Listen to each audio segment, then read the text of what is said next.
Organissima, New York.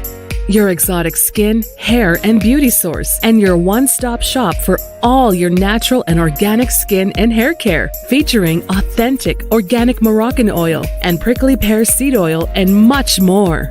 Bringing you only the best, straight from the source and proudly produced in the USA. So what are you waiting for? Shop today at www.organissima.com. Organissima, New York. Your beauty is our duty.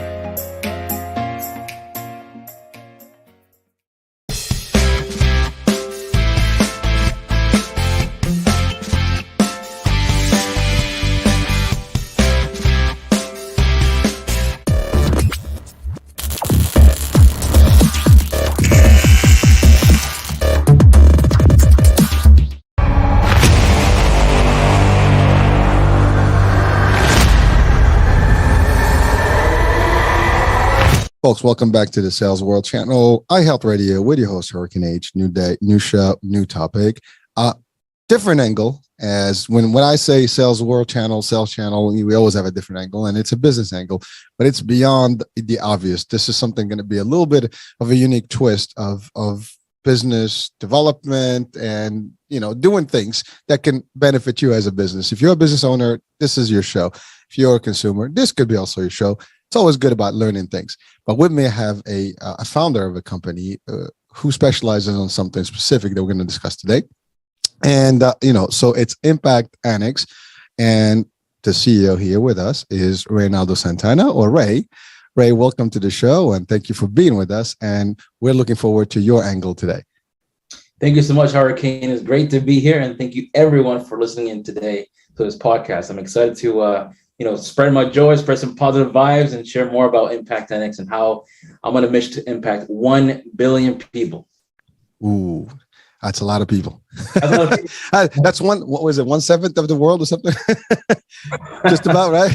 That's a lot of folks. That's a lot of lives changing, day in, day out, right? And well, listen, that's actually our mission. I mean, the idea of what we do is to bring resources and really ideas, technology, whatever it is, insights, information, something that people can benefit from. And I always say, we know people watch this, and over time, there will be a lot of people that would watch them or listen to them. But the idea is that if a few of those people take what we give and apply, that's a beautiful thing. And I think your mission does that. I mean, you do a lot of not-for-profit or non-profit, so we'll define those two things. And you do this on the philanthropic side, but it's a business. So first things first, I mean, who is Ray? I mean, this is your baby, Ray. You built this from scratch. So let's talk about your background and how you came up with this concept. Yeah, sure. Happy to do that. So my background, usually the past 12, 13, 14 years, I've been in the technology field, working with emerging technologies like virtual reality, augmented reality, artificial intelligence. I've been through, corporations, small, mini businesses. I've done, working in startups and done my own startups. So I've seen the whole spectrum of business, how it works, from a small little thing to, 500, 10,000, employees. And I'm fortunate to kind of have those experiences. Not only that, but I've had the chance to live in Mexico, Colombia, Venezuela, San Francisco, California, Florida. I've also seen the world in different ways as well. But overall, it's been a great opportunity to open up my eyes, my perspectives, and understand how people work, function, also how business works and function between different cultures, different types of people. But overall, I can say that this organization, IMPACTANNEX, was born right in the midst of the pandemic era of 2020. I was working for a tech company called V Engineers, and I was head of business development for North America. And this company, they used to sell, they still sell virtual reality glasses that, worth $10,000 per piece. And, I was managing clients from, NASA, BMW, Lamborghini, Ferrari, Formula One. I had all the military branches under my belt as well, managing a budget of 30 million, working on these kind of super devices that, make virtual environments really come to life and allow people to, have these training simulations to upskill and also to learn 3 times faster than traditional methods. So when COVID hit, boom, I got laid off just because I was kind of one of the most expensive resources on the team. And at that time, I was a recent, married young fella. And I'm like, okay, well, I thought it was supposed to work this way: get a stable job, get married, and then, right, move on with your life. Well, no, for me, it was like, I got married in Colombia, February 28th.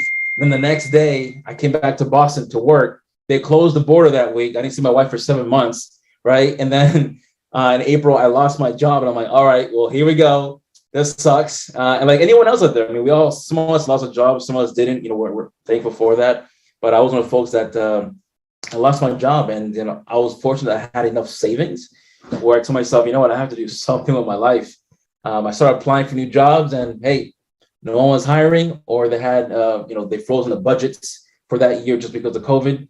And at this point in my lifetime, because I've traveled a lot, taken a lot of risks, my mind at a age of 30, I was very, very mature and very confident about my abilities and myself. And that's when I decided to go into real estate, right? Which has nothing to do with IMPACTANNEX, but it was real estate. So I started reading books, got myself a coach, went to MIT and Harvard to do their online real estate investments certifications, got myself, their opportunity to network with those type of alumni. And I started my own company called Santana Capital Group, where there I was doing prop tech technologies consulting, which is basically taking technology and mixing it in real estate and making things much more efficient for investors, for landlords, for property managers, etc. And I was doing some wholesaling, some flipping, and I made money very quickly. I'm like, wow, this is awesome. $12,000 in 2 weeks. I'm like, I like this. This is great. So I kept doing that, and I got bored pretty quick. Because I'm someone, if you get to know my history, I like to work on big, impactful things that impact a lot of people. And for me, the traditional route of flipping or wholesaling or selling a house, for me, I mean, it wasn't that exciting. So I started doing some research, and I got into 3D printing. Now, for those folks who are listening, we've heard maybe of 3D printing, a cup or a plate or something pretty small, right? Small little printers. But if you didn't know, today you can print actually a house, which is pretty amazing. And not only that, but you can do that also 3 times faster with the robot. And it's much efficient. It's green. It's less waste. And the materials are very similar to lumber or a bit cheaper in some markets, believe it or not. And so I started focusing on that. And then, one of the things is in real estate, you need to have a track record to attract investors, accredited investors, or any sort of stakeholder to really trust you, which I had no stakeholders. I had no investors. I had no really track record to really ask for big money. So one day I went to my office, and I met this gentleman who was doing this sort of, nonprofit incorporation on the side, where you help businesses create a nonprofit and help them, get access to grants. And I told him, can you help me? Because right now I have a real estate business. I have no track record in real estate, but I do in tech. And he told me I can certainly help you. So then, I paid him, and he kind of helped me create this nonprofit where my goal and my responsibility was to teach people about technology and teach people about how technology serves in real estate and how that can solve problems. And I'm camera shy, believe it or not, but now I've gotten better with it. But overall, I had to get over my fears, get over my little bumps of, being a little shy on camera. So I started educating people on my nonprofit and about investments, about technology, about real estate. And I had people come by and interested in partnering up with me, work with me. I'm like, this is so cool, because I'm giving, I'm helping, I'm educating. At the same time, I'm also doing business. I'm winning new relationships. So it was a great balance. So from that point, I told this gentleman, you know what? I'm interested. I want to start a business around this. If you're able to, if you're willing to teach me, he's like, sure. I mean, I do it on the side, but if you're looking to do a business around it, I'm happy to help you, do that and teach you. So he taught me how to incorporate nonprofits and how to have access to grants. And that's where IMPACTANNEX was really born. And from that point, now I had 2 organizations to handle. But you know what? I saw beyond that. I saw the impact that it will bring to a lot of people. And that's where things started. So I'm gonna stop there because that was a lot. Well, there's a lot, and we're gonna dissect all that stuff. So I'm just absorbing it, and I'm not taking notes. I'm just making notes right now. Okay. But so first things first. I mean, first of all, that whole thing about shy, I think that's gone. You're good. You're certified, baby. You got this down to the science. So that's a great. And by the way, everybody's got that. Of course, everybody's got that little track and little anxiety when you first do it, and it's normal. So, but no, that's just my little levity there because you said that you're shy. I mean, come on, you got this. You can host this show. Listen, I love face-to-face interaction. I love networking, all that stuff, public speaking. But camera, I don't know what it is. I mean, it's a different vibe. Like there's times where, let's say if you weren't in the picture and I'm looking at myself and I'm speaking, it's like, yeah, it's tough. It's just a silence, I know. Well, I've done those shows where you just talk to the camera, and I can tell you, yeah, but the thing is, you got to get in the zone. You know your thing, you just get into it, and that's it. I mean, you're just talking, you're chatting, and it works. Anyway, so that was fun. But just at that point, people are listening, and that's a big deal. I mean, people having this fear of talking in public or even on camera. It's something like I had this discussion yesterday, literally, is that all you have to do is you got to do it. There's nothing to it. Remember this morning at work, we were having a discussion about it. You got to just do it. It's not going to be easy. You take the first day and you take good, bad, ugly, and you make it better and better. And the next thing you know, it's you own the place. That's awesome. And there's one thing that I do teach about when I'm doing some public speaking, either for young folks or adults, and it's the word of fear. We were born or raised learning the word fear means being scared of something, right? And so far in my journey, I learned that fear means face everything and rise. Oh, I love it. That's powerful. Let's right? say that. Let's say that one more time. Face everything and rise. Rise. Yeah, that's baby. Right. I love it. See, just by the way, this is enough. The show is over. Really, that right there. That's it. That can change your life completely.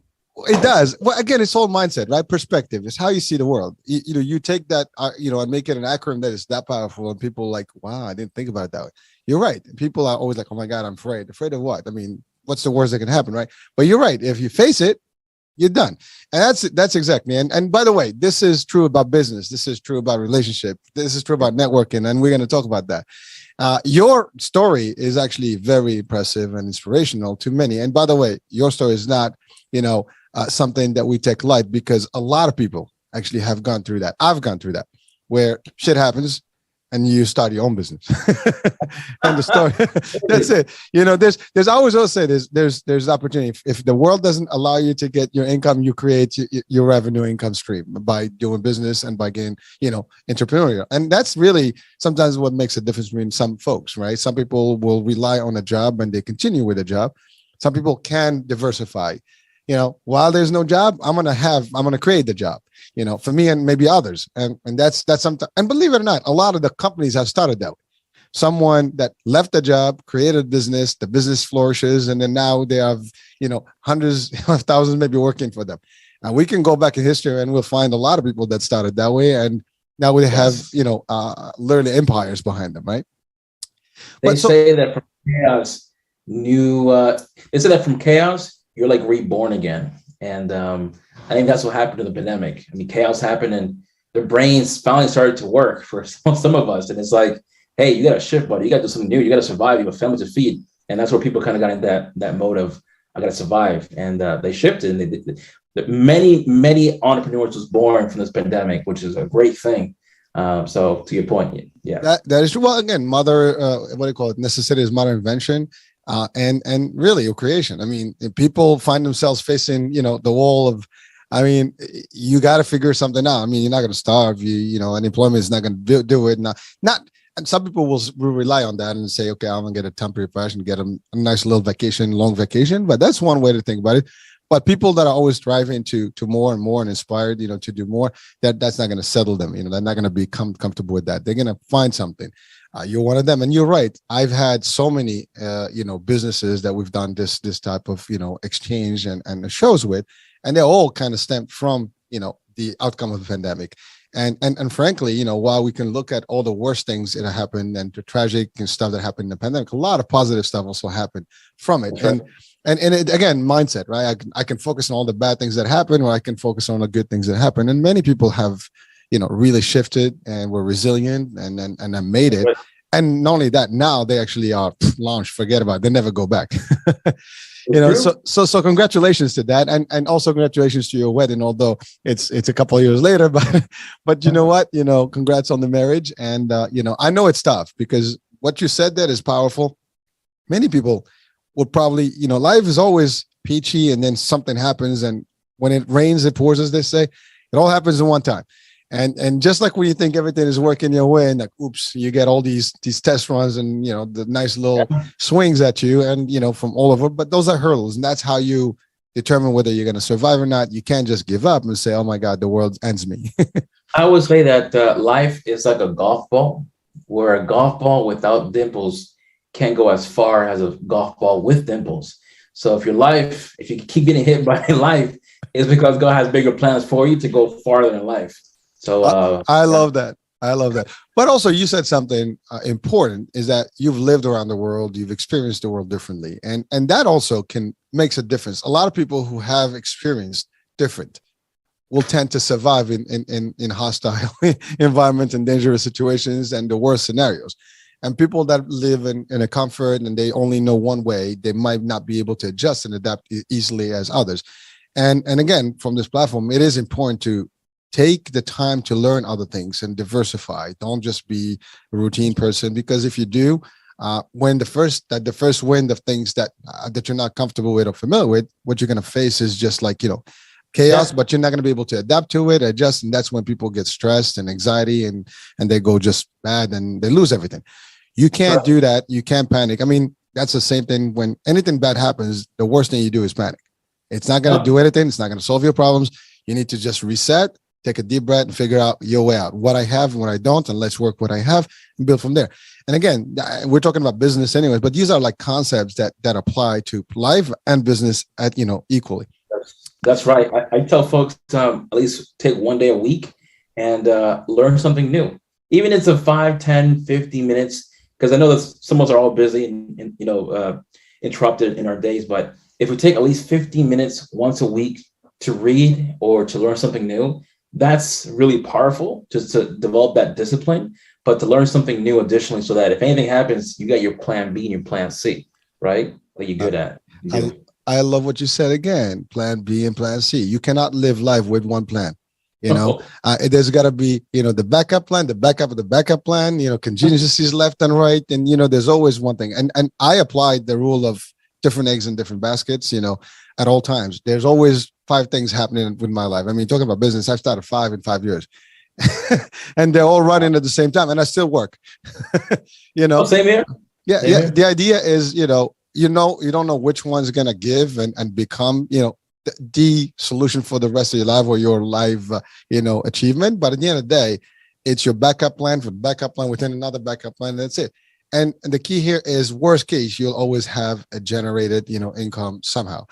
It may be less, it may be more, depends, but you always have the opportunity to input there, and that's the way it is. Now, you can always look for jobs, but you said something powerful again when you said you were at the higher rate of employment, therefore you were the easy one to get rid of. And people don't realize that.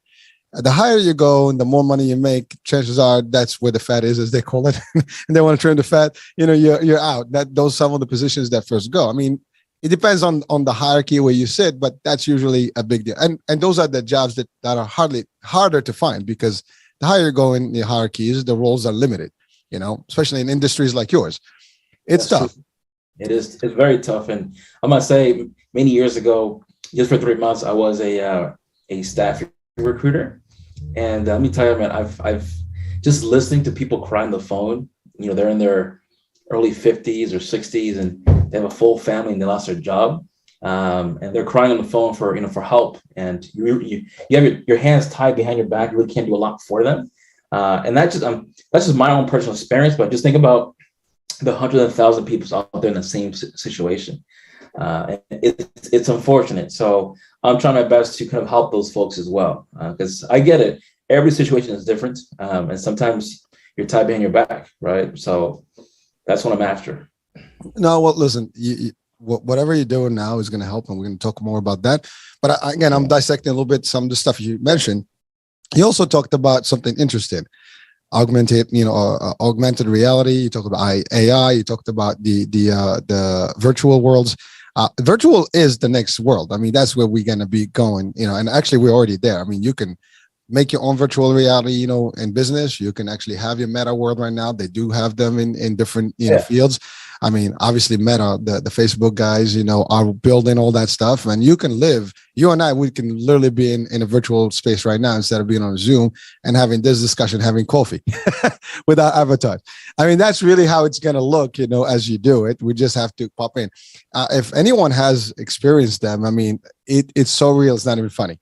And yours, the way you worked it, this is not, there's the amateur version, and there's the one that used by high-tech companies, military, governments, and stuff. That's the next level stuff, and that stuff is not available to most of us, until a decade or two later. So remember, military is always ahead. And those things don't show up until these guys can see things closer than you can think and imagine, and that's how it is. That's how you stay ahead of the game in a world that is very competitive. But that's the world that we live in. So your world, I mean, you're designing virtual worlds, but they're based on reality and things, and they're so realistic. I've experienced some of them myself. As a matter of fact, I've been looking into the meta and the virtual stuff, and like maybe even getting some real estate. And talking about real estate, there's real estate that you can invest in those things. There's a lot of ways, and that's the future, and most people are not even caught up with it, or maybe they're just reluctant to live there. Ultimately, we want to live in the real world, right? That's one thing. But people right now, the closest to it is you have a group on Facebook or chat or WhatsApp, and people, get involved, and everybody's live. Well, that's exactly what Meta. It's more realistic. It's more like, closer to the reality. I mean, you're living, it's like a fake world. I mean, you just experience it through your senses and visual, and it's so close to reality, it's not even funny. And if you add a little bit of, what I call the 8D dimensional stuff, which you add the senses, the smell, and whatever, and you can get there. That's it. You're like, what the hell? Am I alive or am I dead? No, I'm a big fan of VR and AR. I mean, I've been around that since 2016, and I called in terms of this is coming very soon. And all my friends like, bro, you keep talking about the future, but you should be focused on today, and and focus and have a job, a career, or something. I'm like, this is the future, I'm telling you. And no one listened to me until pandemic came. Whew, I got a flood of calls, by the way, came in about for consult. I mean, I survive on consulting, and also giving people information on what to buy, what to install, how to do X, Y, Z, because we were all home, right? And we had to work, go to school. So it's just quite interesting how things happen, Well, let's talk about that. You said something about the future is now, and that's actually real. I mean, you didn't say it exactly that, but that's what you said. I mean, it's here, it's not that far in the future. It's already here, and it's here. And it's been here. It's not even here. It's been here. We just haven't, been adapted to it as much as we are getting used to it now. But VR is new, but it's been around for like 50, 60 years, It has.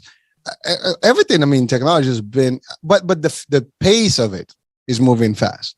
I mean, everything is moving so quick. It's not even funny. So to your point, what would take 10 years before is taking a year or less, and you're like quickly moving. I mean, Meta was announced less than 6 months ago, 7 months ago, and they already are live. You can experience some of that already.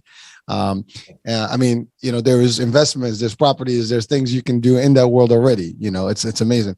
But also, that's vision. Something like you said, people say you should be working at a job, whatever.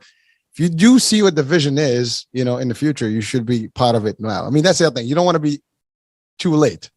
And many of us, sometimes we wait, I'm going to figure it out. And then by the time you figure it out, it's like, damn, where was I? Everybody got ahead of this. I mean, as simple as the apps that we have, or the social media things. They keep changing them, and people adapting quickly. I mean, Facebook was there, LinkedIn, and now you have like hundreds of those things. There's MeWe or whatever. It's moving fast. It's not even funny. I remember when blockchain or Bitcoin came out, and I used to buy the Bitcoin machine. Like, what is this? I just ignored it. But if I would have been more, curious, but like, let me Google search that and read more about it, and then buy Bitcoins, I would have been in a different position right now too. The two of us, dude, if we did, when it was it was a hype, he would have bought it for nothing, and you would have cashed in at the high peak where it was like $60,000 a pop. Yeah. I mean, you can be, in the billions, not the millions. I mean, some people did invest some real nice dollars in there. And when I say there, it didn't have to be like, a lot of thousands. It's just a few thousands, but that gives you a lot of thousands of shares. And then we multiply it by 60,000 a pop, forget about it. It's like, you don't have to worry about finances anymore. That's just you and your next generation. But, I mean, obviously now it dropped and there's a lot more of those Bitcoin or like cryptocurrency, but that's again, a world in its own. And now you have NFTs. That's the new thing. Meta is the new thing. So again, technology is something that you have to adapt to. Telehealth was almost not very exciting before the pandemic, but it was out there. Zoom is not new. Zoom was before the pandemic and people hardly used it as much. As soon as this happened, boom, Zoom became it. So I don't want to, dissipate from the topic of today, but that's your background, right? That was your journey and you went through all this stuff, but then you had found yourself. I mean, the pandemic is only 2 years old or a little over 2 years, but in those 2 years, you've done so much. First of all, you've done your consulting to keep you going. And by the way, we all do when something happens. And that's, again, for people that you're watching, I don't care where you are in the world or listening, whatever you're good at, you can consult. And there are, you can be on Upwork, you can be on Fiverr, you can be in other places and you can still freelance and do things.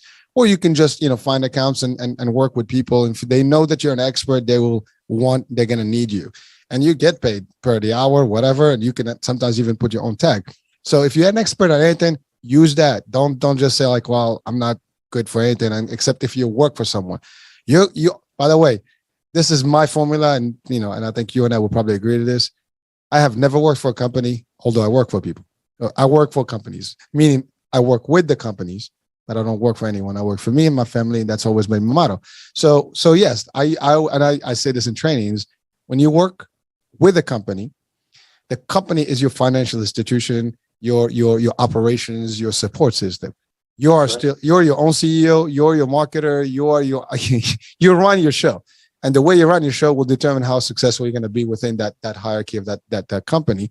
And that's, if you take it that way and you take it as a business concept, then you own it. If you take it, I'm just, going to be there, I'm going to get that paycheck, there's a good chance that may not work out. It may, if you just do routine, you come in, you click in, clock in and clock out, and you walk out, and that's what you care about, that's fine. But most of us don't want to just settle. And certainly, I don't care who's listening or watching, you probably are interested in upgrading your car, your house, your clothing, whatever it is. And by the way, if you don't, that's okay. There's nothing wrong with that. You can literally downgrade as well. Some people like to just move and live a simple life. That's okay too. But the fact is, no one lives without wanting to do more every day. We see, like, there's this joke: if you have a bike, you want a car. If you have a car, you want a better car. If you have a better car, you want maybe a plane, a helicopter, or something. Everybody's looking at what the other guy has or the other gal has, and that's usually how life works. I mean, you don't have to live and subscribe to that formula, but we see that as just a human nature, right? But if you do that, then you also have to work towards those goals. And you set a goal, you went for it, and you make it happen. You saw opportunity, right? You saw opportunity. And in the worst case scenario, you learned to make some money. And as the money was doing, you didn't say, okay, this is sweet, let me just keep doing this. No, you want to do something more. Then you find a new angle. And guess what? You learned about it. You needed to learn how to be a good person, a good expert about it, and you did. And the next thing, you just didn't take it there; you took it to the next level. Let's make a business around it. Yeah. And this is and by the way, same thing here. I see, one thing leads to the other. Oh, let's create an opportunity. See, that's like, some people ask me the question: well, why you have all these companies running? Here's how it goes. For me, I look at it this way: I run them just like a project. You have different projects and you just work with them and you just build them slowly but surely, and you mature them, eventually nurture them to get to the place. That's it. I'm not losing anything, but I always have something in place to maneuver. Don't settle, make it happen. But you see the opportunity in every one of them. Like, that's the other thing. Like, why can't you just do one at a time? Well, if another idea hits my brains and I just settle for it or put it on a notebook. I mean, I have a lot of those that I haven't gotten to fruition yet. But if I just stop at every idea and I don't take action on it, then that's it. I need to take action to see where it's going to lead me.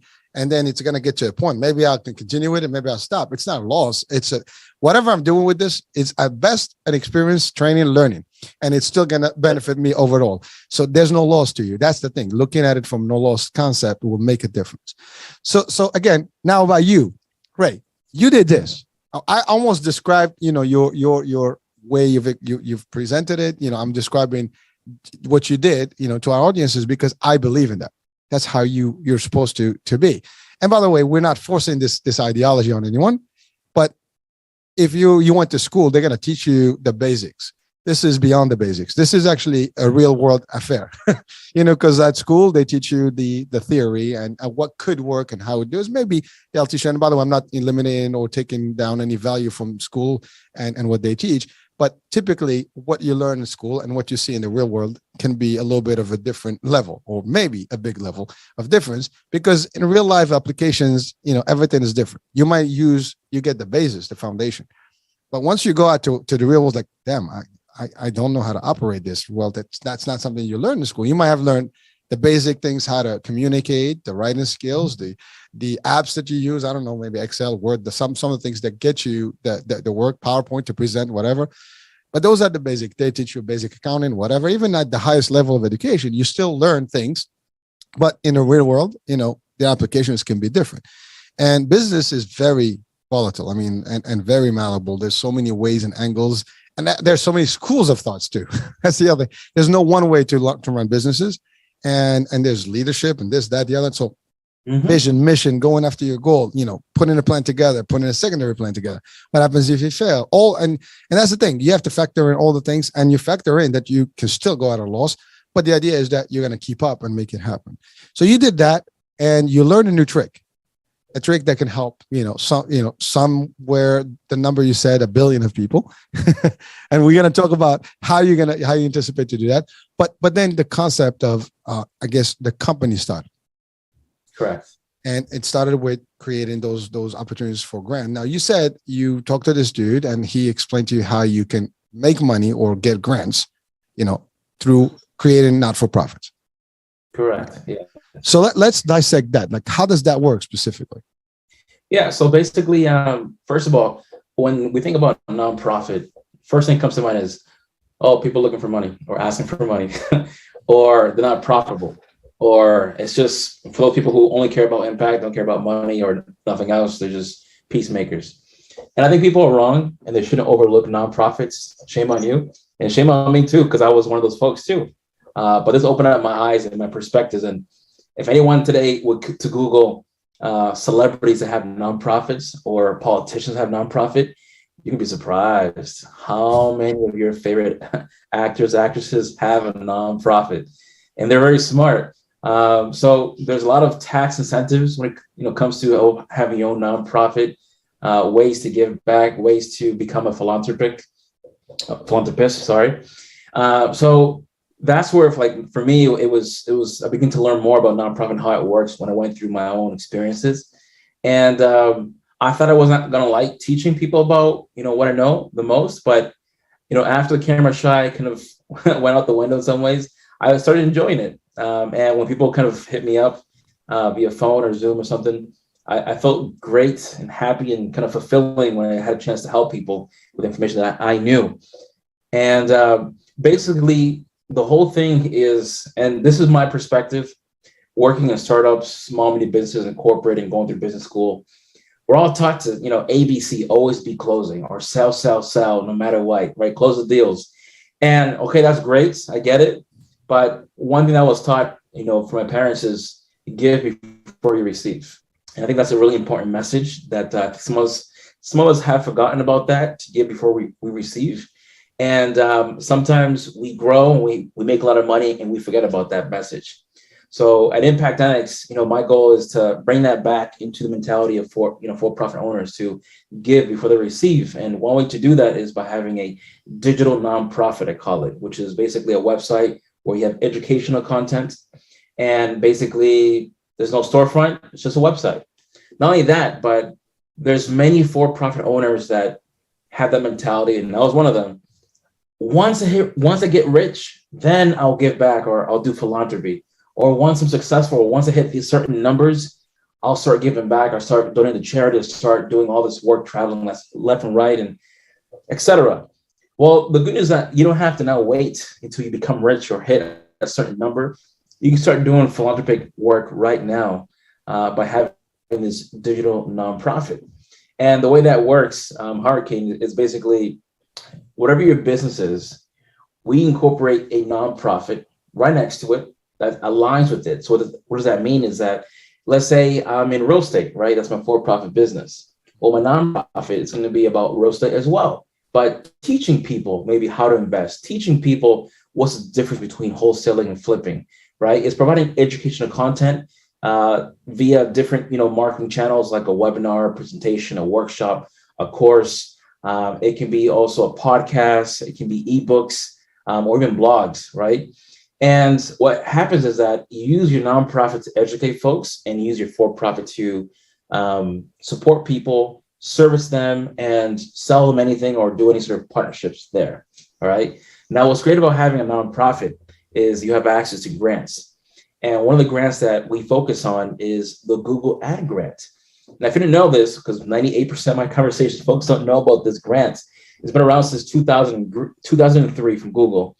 And Google gives you $120,000 of ad credits per year, nonstop, to promote your organization. That's $10,000 per month in Google ad credits, right? Now, put yourself in a business shoes. Like, how much money do you spend in advertising? All right, every small mini business owner may do $4,000 to $5,000, which is a lot of money. It adds up every year.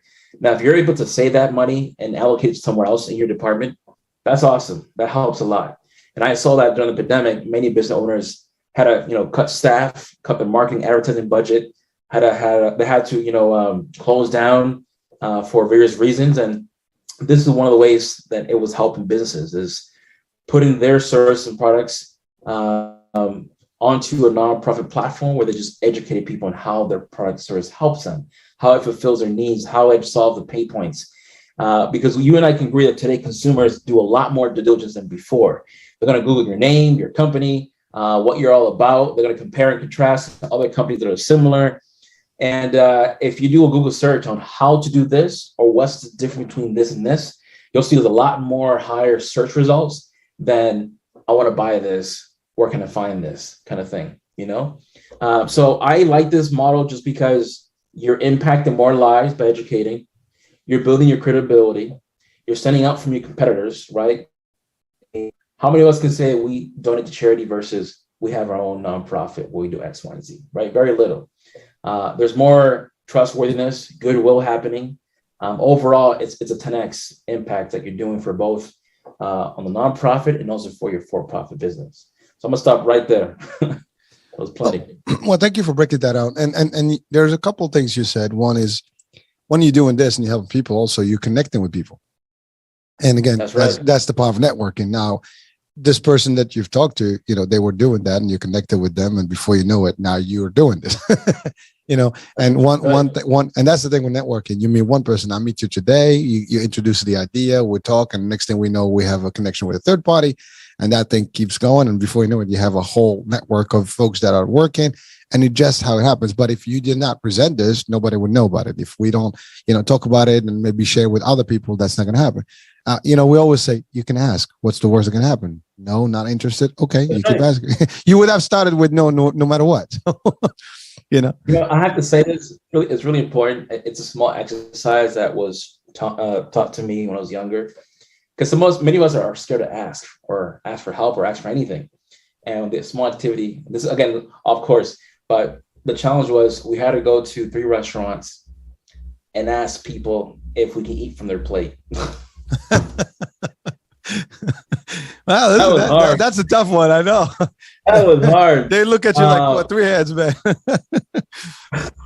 It was hard, but I did it. And surprisingly, all 3 people said, yes, that's fine. Like, you would think like, no, they're going to say no. They're going to think I'm crazy, call the cops to me. But all 3 people say yes. Because it's how you asked also. Is that crazy? So don't be afraid to ask. Oh, people use that for dating too and other things. Oh, I was challenged to do this. Oh, okay. Can I have your number? I'm just joking, but I've seen this trick work in a lot of different angles, but it does work. But the idea is the same.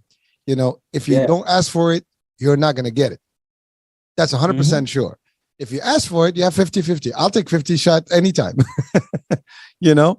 It's amazing, but it's just ratios. Like if talking about sales, if you don't ask for it, you don't get it. Like ABS or ABC, you always be closing. What you close in, what's to happen? They're going to say no. Well, in true salesmanship, we have the rule that says salesmanship begins when the customer says no. Now that's an old, strategy of sales, or at least an old concept, but it does apply in general. People are always going to say with no. First reaction is, what is this? What's in it for me? There's nothing for free. There's nothing this. That's the first thing in it. Even when you make a not-for-profit, you said like, what kind of non-profit is this? Is it shady? Is this? You're going to have those, skeptics are always going to be there. People don't, they will, again, and by the way, thank you for clarifying. This is not a gimmick. You start one for the good reasons, but it supports your regular business. There's no shame in that. It's clear, so and by the way, I'm a firm believer of sharing that being transparent when we do talk about business to anybody. Obviously I'm not in it for just because I like to do this. I love to do this, but I also have to make a living and grow a business. There's nothing wrong. When you walk into a store, it's a business. when you buy Netflix, something on a channel of video, you go to the movies, it's a business. You don't question it, you pay. And like everything else, it's a business, whatever it is. But the idea is, does it make sense for me or not? And you have choices, so that's okay. But when you create this not-for-profit world, you're doing it because, yes, it is in parallel to what you do, but you are also providing service to communities or to organizations or to people to change their life. Maybe someone can see the value. Yeah, I tell folks, listen, you can start any sort of digital nonprofit on a cause that you care about your heart. But I've come across many folks that they don't know what they care about the most. But what I do know is that what they know the most about is their business, because the best salesman is the CEO. There's a reason why you create that business to help a certain need out there, and only the best products and services solutions for that person. So if you have no cause that's close to your heart that you know now, then that's where I suggest, well, you can do one that aligns with your for-profit, where rather you're selling things, you're educating people on how you help them. And that's the big difference. I mean, people think is it hard? But no, because if you think about it, on your website, you're already educating people. You already have blogs, you already have articles explaining your services. It's the same thing, just kind of putting a twist to it to educate and not selling. And again, it can be done via a podcast, a webinar, presentation, workshop, courses, ebook. I mean, there's different ways to do this, online events as well. But the thing is, you have $10,000 of ad credits per month to bring traffic to a certain landing page or landing pages. To educate people. And in exchange for that educational content, you're collecting first name, last name, email, right, phone number, whatever you want to collect. And you start nurturing those contacts via, an email newsletter every 2 weeks, every 3 weeks. Or, you can follow up, say, hey, Harkin, thanks so much for watching my webinar. If there's any additional questions you have, here's my Calendly link. Please book a call with me. Happy to help you out. That's it. And people respect that, and they appreciate when you take the time to educate them on something. It also makes you look like an authority figure, and that's how things work. And in this process, I've learned also, Hurricane, that you can use this grant to build or start a R&D department, research and development. So if you're a for-profit business and you're looking to create new products, new services, well, this grant also serves as data collection for different various, races, age groups, demographics, etc. And you can do surveys, forms, etc., to collect information in exchange for some sort of free gimme, kind of, what's it called? The free freebie? Yeah, freebie. And basically learn from your customers and learn what their pain points are, and that can turn into a new developed product or service. Now, many people out there spend millions or hundreds of thousands of dollars on R&D, and this is one way to now save that money to allocate it into maybe growing your company in different ways and have this grant serve as an R&D purpose as well. So there's different angles to this as well.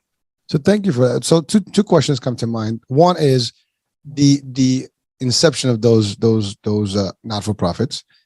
So obviously, people, you have to there is, you incorporate in general for corporations and things, but for not-for-profits, there's also a process for that. And, you know, because I think, what is that, 501(c) or whatever, one of those 503, I forgot those, you know, there's just, you know, there you go. So you have those, and typically, what does that requires, 2 years or something, or there's no requirements for that? How does that work? I mean, obviously, we don't want to, you know, dish out the secret. I mean, this is what you do, so you help people, but just the basic elements, you know, because people will probably wonder, like, well, what is that going to be? What's it going to mean to me? I might have to wait for a long time. I mean, ultimately, you don't. But so how does that work? So that's another thing. People, when they think about nonprofits, like, oh my God, I gotta get a lawyer, I gotta spend all this money, I got to incorporate, it's gonna take a long time. And it's funny, people like to overcomplicate things, overthink it. And we try to remove that from the customer, let us do kind of all that work. But basically, if you're a U.S. citizen and you like to open up a U.S. nonprofit for this purpose of just educating folks or having R&D, it can take 3 to 5 months in total. Okay.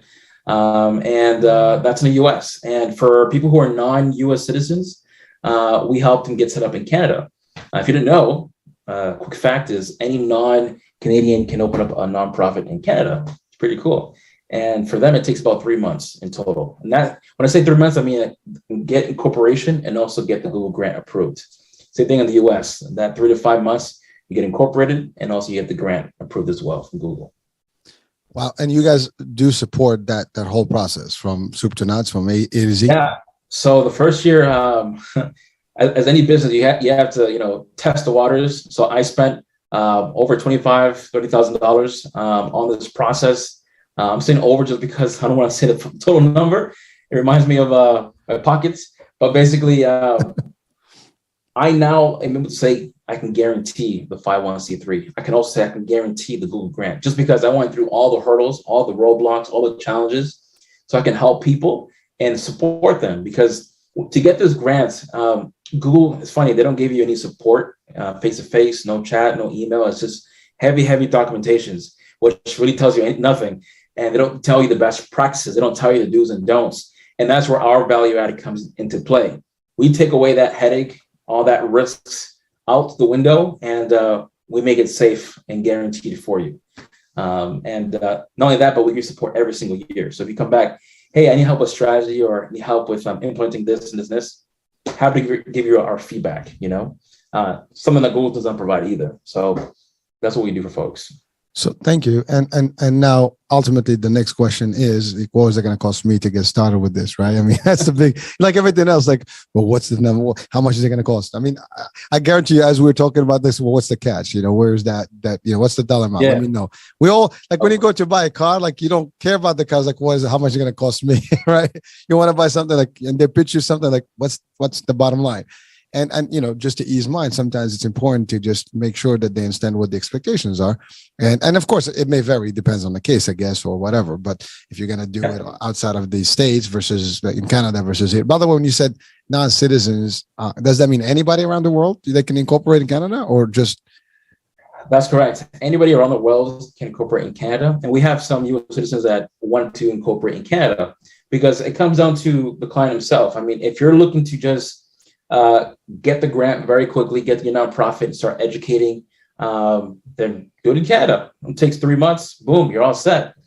If you're looking to take advantage of the tax incentives, which is a big deal in the US, then I recommend going that route. It's a bit longer because it's just a process. The IRS is slower, but you can write off a lot of your stuff. For example, if I pick up the phone and I introduce myself as, you know, Reynaldo Santana, founder of Santana Capital Group, and also founder of ESG Housing Inc., which is my nonprofit in the US, and I kind of give a small intro about it. At the end of the call, if that person does not donate or buy from me, I can still write off my time from that phone call in my nonprofit just because I spoke about it. Same thing as if I buy a vehicle, I can donate that vehicle to my nonprofit and write that completely off. So there's a lot of things you can do to write things off. And this is where that 1%, the rich keeps staying rich, right? I'm sharing all this to the little guys. I want all of us to win. And this is how they do it. This is why celebrities, politicians have a foundation or nonprofit, is how they're able to write off many other things off that way. So Well, it's funny because you said that earlier, like, about a lot of, the people that have the money, that know how to operate, and they all have not. Well, that is true, because that's exactly to your point. The 1%ers, they do the trust, they do this, they do the philanthropic stuff, and 90% of the stuff they can possibly write off, and therefore the tax. We always, like during the Trump administration, it was like, how come is he paying 3% of his taxes and he owns all this money while you and I pay 48% or more in general? So, but that's the trick. I mean, there's so many things, investments that can be done, and depends on who gets that title of whatever that property makes a difference, right?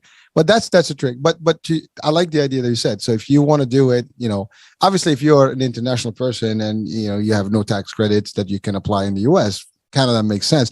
And I think one of the things that will come up is, like, if you listen to watching, you're probably asking the question is, well, I am in, let's say, in Mexico, right? And I want to do this.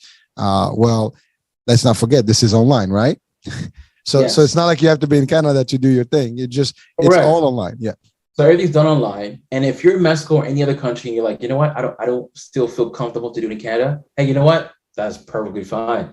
Do it in your home country. And once you have the paperwork, just submit that to us, and we'll get the process started for you in terms of getting the grant for you and helping you with strategy. But some folks are open to Canada, and we walk them through the process. We do it for them. It's done with you program, and you're all set. So we give people options to do what they want to do, because Google is in many, many countries for this type of grant. You see? Well, that thank you for clarifying that, because again, Google is worldwide, and they make millions, and obviously they have these allocated dollars. It's still to the benefit. Talking about doing a philanthropic thing, this is part of their philanthropic. That's right. Again, they're only giving credits, which again, they're able to write that off somehow, and they get more people onto their platform. Exactly. They're doing good around the world. I mean, it's a fantastic. Well, to your point, it's their stuff. It's like me telling you, like, you come in and you get $100 worth of shopping, in my supermarket, which at the end of the day, you're going to wind up paying $200 later with other things. But that's the same, right? That's the same concept, right? So, but the fact is, think about it. Google is doing almost the same identical process you just described, but in a different way. Maybe they're not calling it a grant, or maybe there is a 503c, whatever for them. We don't know that. But the fact of the matter, they're doing this stuff, and that's just, to your point, just credits. Like, you get a coupon for a discount, at an online store or whatever. Facebook sometimes does that for your what do you call, promotions. We give you credit for this if you did this. Instagram is doing it royally right now. If you get yourself live on the show for 10 minutes, you get $100, right? So, exactly. I mean, yeah. So it's the same concept, but you're doing it now as an individual person with your own business, which is a great tool. And you guys have the expertise now to help people. Now, what is the minimum cost for them? I mean, to if someone needs to do this, I mean, is that if it's not shareable on the air and something you discuss with individuals, that's fine. That's fine. So on the air right now, I can tell you that on the US side of things, it's at least $10,000. Okay. You pay that only once. And then if you want us to manage your Google Ads advertising, we charge $500 a month for now, which is below market. Folks charge $800 and above for running their Google Ads. So we do it below market, $500 a month. And if you like to do it in Canada, it's only $5,200 for now. Again, you pay that only once. And if you want us to run your ads, it's $500 per month as well. And that's it. So the investment is basically a lifetime investment. I mean, besides the ads. And now you have that's your company, right? Now, does that include the site and everything, or just the actual incorporation? Yeah. So for both of them, Canada or the US, it's a done with you program. So you're enrolled into an 8-week program, which you can go as slow as you want or as fast as you want, but we encourage you to go to fast. And basically that, we do the filing registration for your incorporation. We kind of walk you through the whole process of setting up your website, which is your .org for your nonprofit. Very quickly. We help you with strategy, and we give you some training on Google Ads to get you set up and running, ready to go. And overall support is included. Every single week we answer your questions, and that's about it. And I tell folks, remember, yes, 510K may sound a lot to you, but think about long term. I mean, you're paying once for $120,000 of advertising every single year. That's like 1.2 million in 10 years, I believe it is. So it's for those people who are business savvy, they'll get it very quickly. But well, if you break it down by 10,000 and what is it, 800 a month or something, right? Is that 10,000 ad credits per month. It's 120,000 a year. No, but I'm saying if you were to do advertising yourself month to month, you'll have to, because that's not going to get you a lot, Google Ads. So you're right. I mean, it's like you're paying at 10,000 and you get it 110 profit extra. People think, oh, I just spent $2,000 on Google Ads. It's like, you're not competing with the big dogs. I mean, you're still, unfortunately, you may be page 3, 4, 5 or something, but the big corporations are winning, or those that have bigger budgets are winning on the first page. So 10,000 will make you, competitive and make you there. Not only that, but if you're from a different country, for example, my wife, she's from Colombia. I mean, Colombia, 10,000 is like 30, 40 million pesos. I mean, that's definitely up there. That's a lot of money. Yeah. So think about all those, business owners or startups in Latin America who are targeting, their product services or the solutions to the US market or Europe. They're going to do just fine because they can, put themselves out there and target the right folks, for them.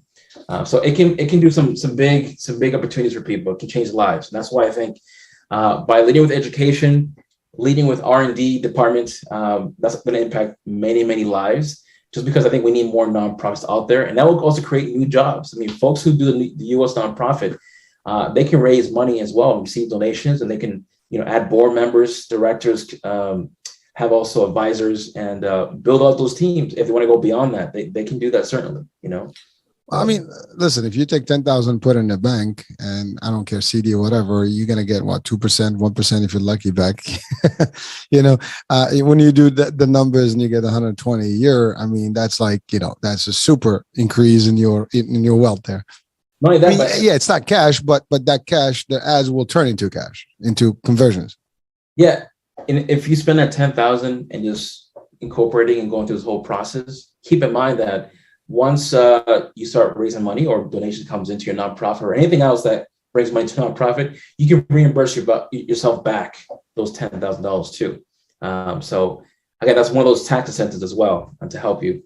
But people have to understand that we're becoming more and more digital and digital blueprint for your business, for nonprofit, for profit. It's coming.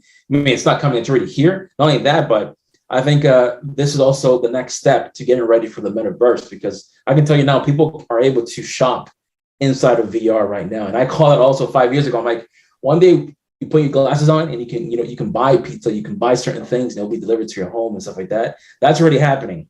And it's already being developed. It is. They have virtual gym. They have legal law firms with virtual now. Forget about it. Yeah. Sorry, I didn't mean to cut you back. Go ahead. No, that's okay. But everything change doesn't come overnight, but it happens like this, right? It progresses. So what I'm speaking about is prepping you also for what's coming down the road as well, and more people consumers are becoming much more independent, more empowerment. They want to do their own research. They want to be told, buy this. All right, I'll buy it, but let me do my own research first, and the person who has the most content, the most educational content, improves it and shows a face is going to win versus just reading from an article, That's it. That's what I think. And well, thank you. So a couple of things. One, you mentioned something about, obviously this is not for profit and it's online, but you talked about like if you're going to do donations, you can hire people, you can have a board members and things like that.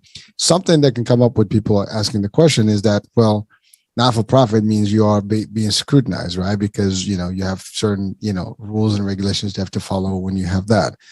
Now this is digital. Does that apply equally as if you were just maybe a community organization, or this is totally different in terms of the approach? And also the grant writing. By the way, I think the grant's not only in Google, because if you're not for profit, you can do other grants. That's right. You can do other grants as well. Mm-hmm. So number one is if you keep it only digital, that means no storefront. That means the purpose only is to get the grant, nothing else. Then breeze, very, very easy, no complications. If you start accepting donations and you start charging money on a nonprofit and bringing revenue in, that's when you start, you have to keep your book clean. You have to have your CPA, your auditing, all that stuff, that abides from the rules from the IRS. Got it. Those folks who want to do from the ones in Canada, I tell them, do not accept any money. It's just meant for the incorporation, get the grant, educate, nothing else. But in the US, you have the option keep it easy or, complicate it a bit, but for your purpose of, tax incentives. That's where the CPA comes in and helps. You see? Well, I want to just add one thing, if you don't mind, Ray. Just because you're not for profit doesn't mean you don't make money. That's another thing.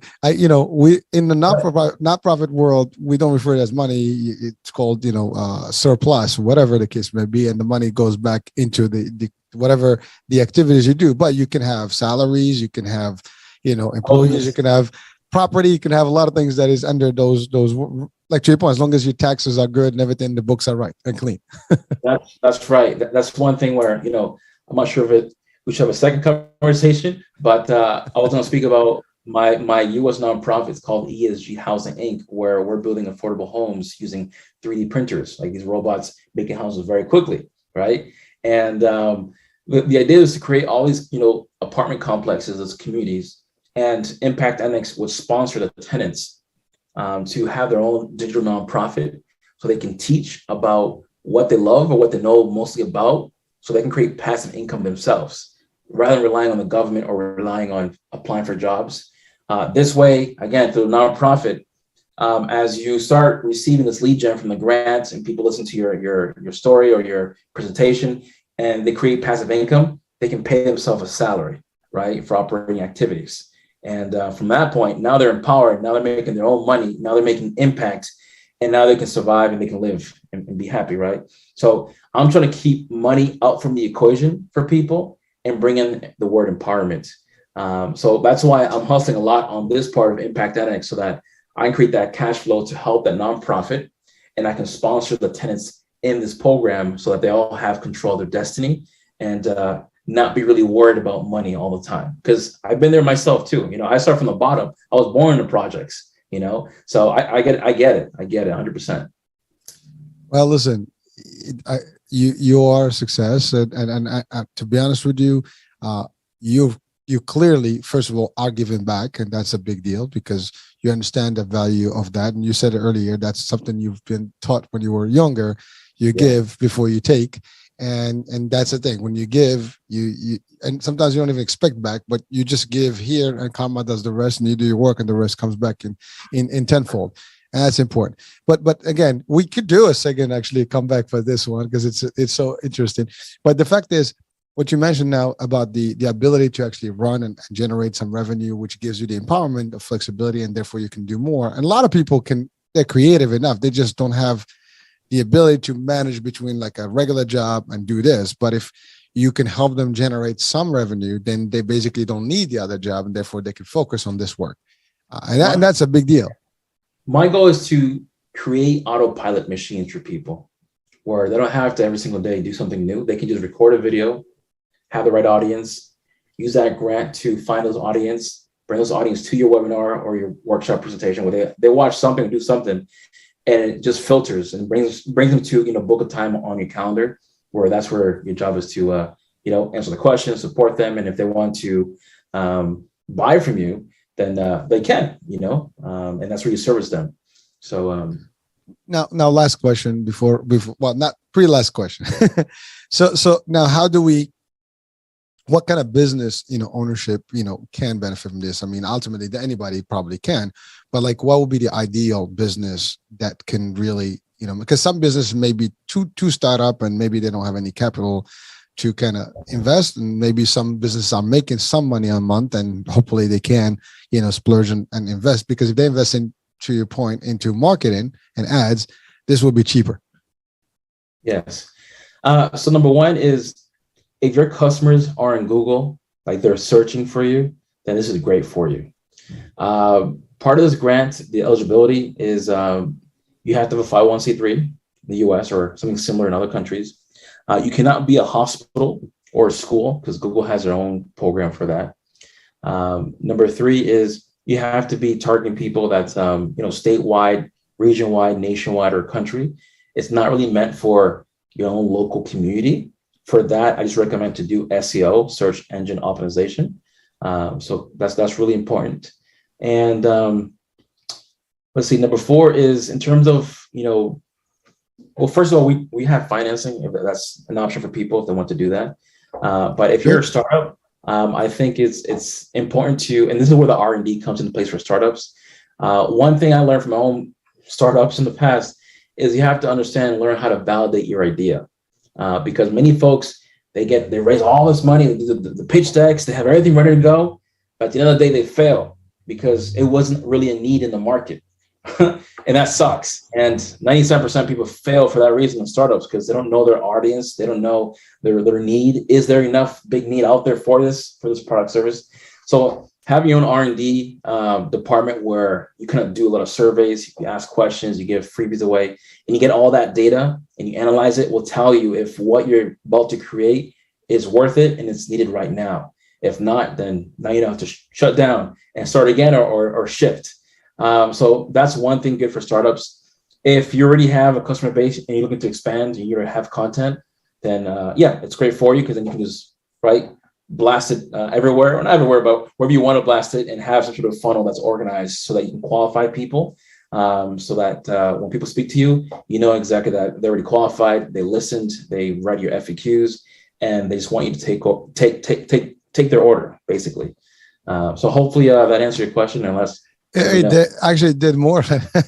You gave a couple of things, and one of them being that you also, like you mentioned about financing. That's a big deal sometimes. I mean, if you pay, I don't know how much a month, whatever, or how long, but whatever it is, the cost will be justified because you'll have that money almost immediately, and then you're ahead of the game. So, and to your point, you can pay back a lot of that stuff.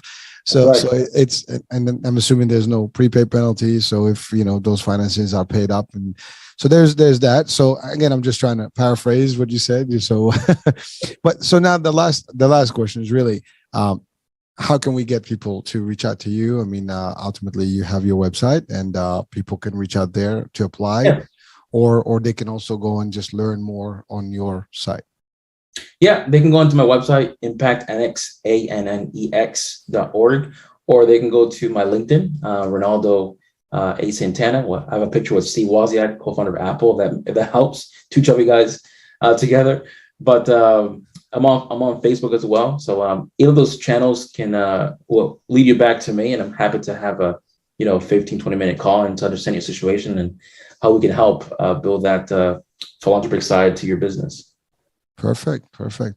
Well, there you have it. I mean, we've just barely exceeded the hour, so we try to keep it crunched, and we've covered a lot of grounds. And this powerful stuff, different, and definitely a resource to people, and an eye opener for many that don't know the world of not-for-profit or nonprofit, and all the benefits that come with it. Yes, I mean, the work to get started obviously takes money, and like everything else, but the way it appears to be, at least from your presentation, my gut feeling is that this is something that it's a win-win. There's no loss. To your point, it's one time, you're set, and your not-for-profit is yours for life. I mean, until you close it if you wanted to, which means now. But I don't recommend it close. For a business owner, I'll tell you why. It's because the day that you're ready to exit your business, think about the increase of valuation now your business is worth. You have a business that has a nonprofit, that has a guaranteed permanent grant for lead generation, and you're doing social good. That whole package together, it increases your valuation, which means you get more for your dollar. There you go. So that was a good thing. I asked that part. All right. Well, Ray, listen, thank you so much. And folks, I hope this was a very interesting and very powerful resource, podcast and show, and a lot of validated, information. And listen, Ray is doing it and he's helping people. So, hey, why don't you reach out? It doesn't cost anything, right? To reach out and get information, see if this is worth it for you. And I'm sure you have all your tricks and how to work, with everybody according to their needs and timeframes, and make it work, and the option between Canada and this and whatever. But it looks like, if you really want to get out there and promote your business and do this is a good way to do it, and long-term investment, but definitely worth the investment, and a very, very good investment, I would say. So does this work for people that have already an existing not-for-profit? Yes, it does, Hurricane. It's actually a lot easier for existing nonprofits, just because they're already existing. They already have a 501c3, which is one of the requirements that Google asks for. So by just having that status, it's just applying for the grant and getting accepted. That's it. Well, thank you for that. That's great. So, any last words, of wisdom to share with our folks here? Yeah. Face everything and rise, baby. Rise. I like it. I like it. Well, they said no fear. In this case, fear. Right. Or fail. First attempt in learning. Yes. I love those acronyms. And well, we're wrapping up, but people that actually look at these acronyms and turn them into a positive, spin, it's amazing, right? You look at the worst, words, and you make them the best, motivation to people. And people, yes, when they read that, they're like, damn, I got this. So thank you for those words. I think that's powerful. You wanted to add something? Yeah, I was gonna say, for anybody who's listening who's a parent, I highly recommend teaching that to your kids in terms of first attempt in learning for fail and face everything and rise. Because I remember being a kid and going to school and seeing that big fat F on my paperwork, or being scared of failing really made a difference in terms of not feeling motivated, feeling kind of shame, feeling embarrassed, and it was all negative. But if kids go into a math test saying, if I pass this, great. If I don't pass it, hey, it's okay. I'll do better next time. That attitude right there is so important because it preps them for life. And life has many challenges, many roadblocks, many punches. And if they're able to get up on their own and, be optimistic, that's going to help them a lot going forward. And not only that, but it helps also with personality and getting along with people and seeking challenges to grow. So that's my small advice for parents because it's really important. Well, thank you. And that's very powerful. And you're right. I mean, it's all about the attitude and how you take it. And you shouldn't worry about the one look. First of all, you never fail until you give up. And as long as you keep up, you're all right. That's right. And that's the other thing. Well, listen, it's been real. It's been a pleasure and honor. Folks, I think it was great, having Ray with us today and sharing with us his world and his new angle, and a great resource, of course, if you own business or you're planning to own a business, this may be something to consider. And if you own a business and you want to, I guess, capitalize on what Google has, this could be a good place to be. So with that being said, your host, Hurricane H, we'll be talking soon. New day, new show, new topic, new guest. Bye for now.